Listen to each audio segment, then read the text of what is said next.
Nous allons laisser le soin aux différents experts de nous détailler la quintessence de ce qu'ils ont préparé pour nous. Après les 4 présentations, donc, nous allons ouvrir un débat général. Donc, prenez soin de noter les différentes préoccupations après chaque présentation. Et lors du grand débat, vous pouvez donc adresser vos questions à qui de droit. Donc, sans plus tarder, nous allons passer la parole à M. Kamga Lewis pour son exposé sur le cadre institutionnel et mode de coopération entre les CTD et les OSC. Mr. Kamga, you have the floor. Merci, monsieur le modérateur, de me passer la parole. Je voudrais saluer Denis et Lenora Forestier Foundation pour cette initiative. C'est une jeune structure qui voudrait catalyser le développement économique des pays africains. Alors, en termes de cadre institutionnel en matière de coopération entre la société civile et les collectivités territoriales, je voudrais premièrement rappeler que les dispositions de la Constitution de 18 janvier 1996 ont codifié et défini le cadre de l'existence et du fonctionnement des collectivités territoriales. Ensuite, le processus de décentralisation, il est irréversible. Il a été fortement marqué dans notre document de stratégie pour la croissance et l'emploi, le document qui est venu après le document de stratégie de réduction de la pauvreté. Donc, dans le DSCE, on a voulu à ce que la décentralisation soit beaucoup plus vue comme un mode de gestion stratégique de proximité pour l'État. Et en général, les collectivités territoriales décentralisées ont une mission globale d'améliorer les cadres et les conditions de vie de nos citoyens. Et dans ce cadre, il est donc prévu, à travers les lois de 2004, les lois portant orientation de la décentralisation et les lois portant règles applicables aux communes et aux régions, il est donc prévu que les collectivités territoriales décentralisées peuvent solliciter le concours de toute personne, y inclut la société civile, dans l'accompagnement du processus, parce que les compétences qui sont transférées au fur et à mesure sont assez complexes. Et à la suite de ces lois de 2004 qui portent orientation de la décentralisation et des règles applicables aux communes, on a maintenant commencé à transférer les compétences effectivement à partir de l'année 2010. Le MINAT, je parle sous le contrôle du MINAT, a publié un calendrier de transfert de compétences et de ressources de 2010 à 2015. Et si j'en ai bonne mémoire, à nos jours, il y a une seule compétence qui n'a pas encore été, ou bien qui est en cours d'examen pour transfert. Il s'agit de l'électrification rurale. Alors, les domaines qui sont concernés par le transfert des compétences sont premièrement l'économie, le domaine social, le domaine sanitaire, le domaine éducatif, culturel et sportif. Alors, à l'analyse de ce cadre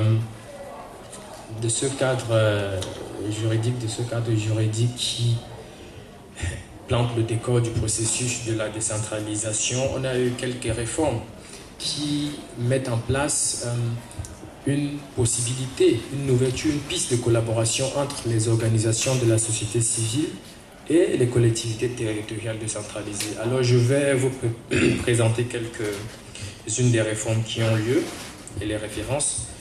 Il s'agit premièrement de la loi numéro 2004/017 portant orientation de la décentralisation.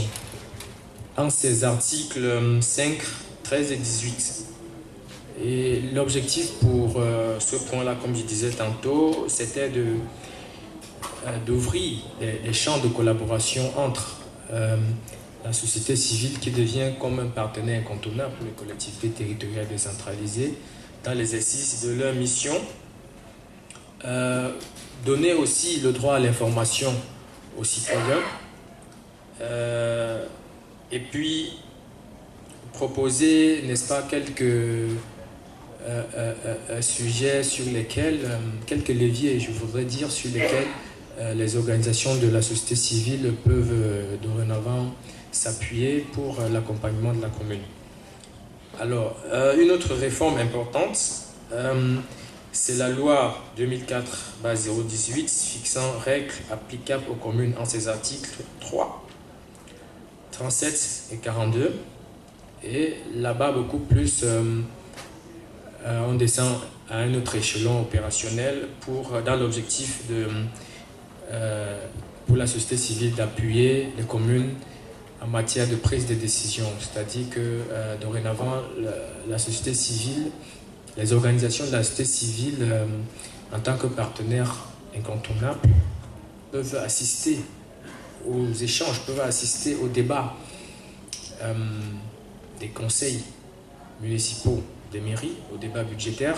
C'est-à-dire que s'il y a un projet qui sera mis en œuvre dans une localité X ou Y, les dispositions de cette réforme permettent à la société civile d'assister au débat et d'apporter son point de vue. Une autre réforme importante, c'est celle du décret numéro 2008/14 du 17 janvier 2008 qui porte sur l'organisation et fonctionnement du comité interministériel des services locaux en son article 3. Implique les organisations de la société civile pour appuyer l'État à mieux préparer et assurer un bon suivi du transfert des compétences et des ressources, parce que c'est ces deux pans majeurs qu'il s'agit dans la décentralisation. D'un côté, on a un transfert de compétences, c'est-à-dire qu'il y a un certain nombre de choses qui étaient au niveau central, mais maintenant on les délègue aux communes, on les transfère aux communes, je préfère dire comme ça. Et d'un autre côté, il faut bien préparer les ressources nécessaires à l'exercice de ces compétences. Donc c'est ça la décentralisation. Transfert de compétences d'un côté, et de l'autre côté, il faut transférer les moyens financiers, matériels, logistiques et humains.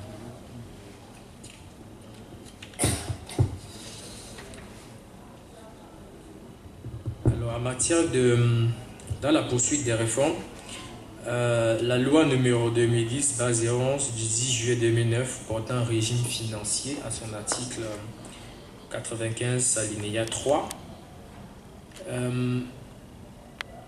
a pour objectif, premièrement, de façon globale, de consacrer les budgets des collectivités territoriales axés sur les programmes projets. Parce que, comme toujours, les collectivités fonctionnent pas forcément en termes de programme projet. Donc, il y a eu premièrement la réforme sur les finances publiques au niveau national à travers le régime financier de l'État. Ensuite, ça date de 2007. Et ensuite, il y a eu une autre réforme en 2009 à travers le régime financier qui consacre maintenant la budgétisation par programme au sein des collectivités territoriales.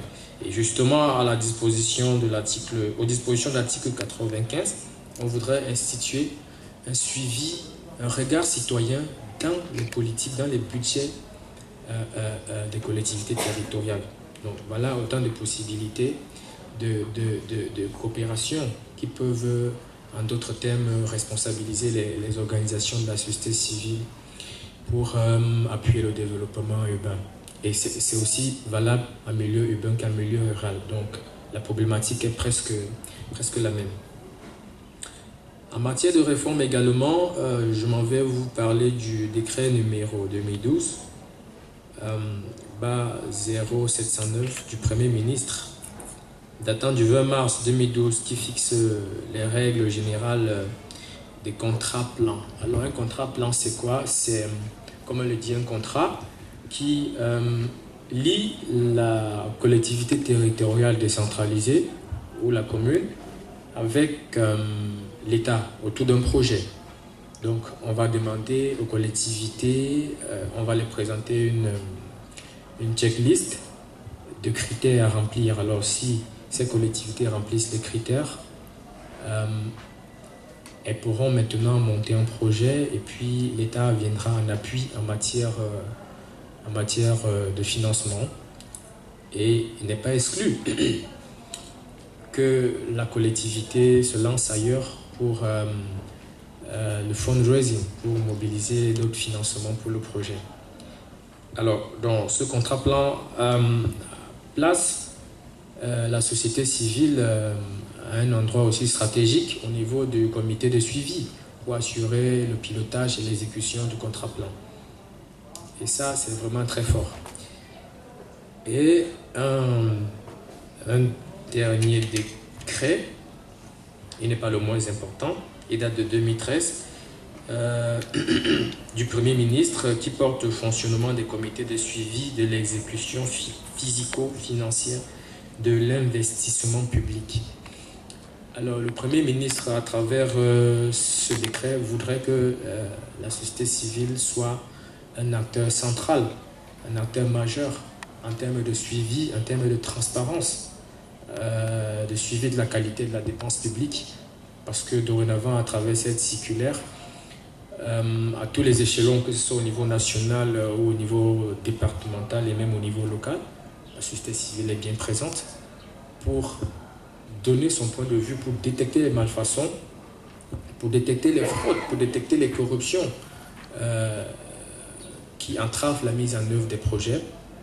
Et je pense aussi que c'est une importante réforme. Alors, à la lumière donc de tous ces quatre, comme je le disais tantôt, la société civile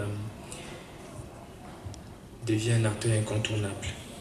Alors, on peut scinder en trois parties, c'est-à-dire on peut faire trois grands blocs. Premièrement, le bloc de bonne gouvernance, où la société civile a beaucoup de choses à apporter. Le niveau du suivi et de l'évaluation des politiques publiques, et au niveau de l'administration. Alors, au niveau de la bonne gouvernance, la société civile peut contribuer à la sensibilisation des populations, à la transparence, à la diffusion de l'information. La société civile peut être comme un relais entre les populations d'une part, qui ont exprimé les besoins, et les collectivités d'autre part, qui sont là comme les élus locaux à qui l'État a confié un certain nombre de compétences et à qui revient la grande responsabilité d'améliorer le cadre et les conditions de vie des citoyens. La société civile peut représenter une sorte de veille citoyenne, c'est-à-dire que s'il y a des décisions qui sont prises au niveau du conseil municipal ou bien au niveau de la commune, qui a quelque part a un effet néfaste ou négatif dans la vie des citoyens, la société civile peut apparaître à ce moment et dire non. Je pense que d'après les dispositions, d'après les réformes, on nous a quand même placés au centre de certaines choses et vous n'avez pas raison d'agir de façon unilatérale. On a aussi quelque chose à dire. Alors, en matière de politique publique, la société civile peut contribuer au financement des ouvrages, au suivi et évaluation des actions des collectivités territoriales décentralisées, au suivi de l'exécution des marchés publics. Alors, j'insiste sur les marchés publics parce que depuis un certain temps, les réformes pour améliorer la qualité de la dépense publique, certains le considèrent comme un coût, comme un frein à la décentralisation. Donc voilà autant de questions sur lesquelles peut-être les participants pourront réagir et nous sommes ouverts pour les échanges. Merci, Monsieur Banga. Si nous retenons quelque chose de cet exposé, la société civile est désormais un partenaire incontournable de la mise en œuvre de la décentralisation. Il nous a fait un listing d'un certain nombre de cadres réglementaires.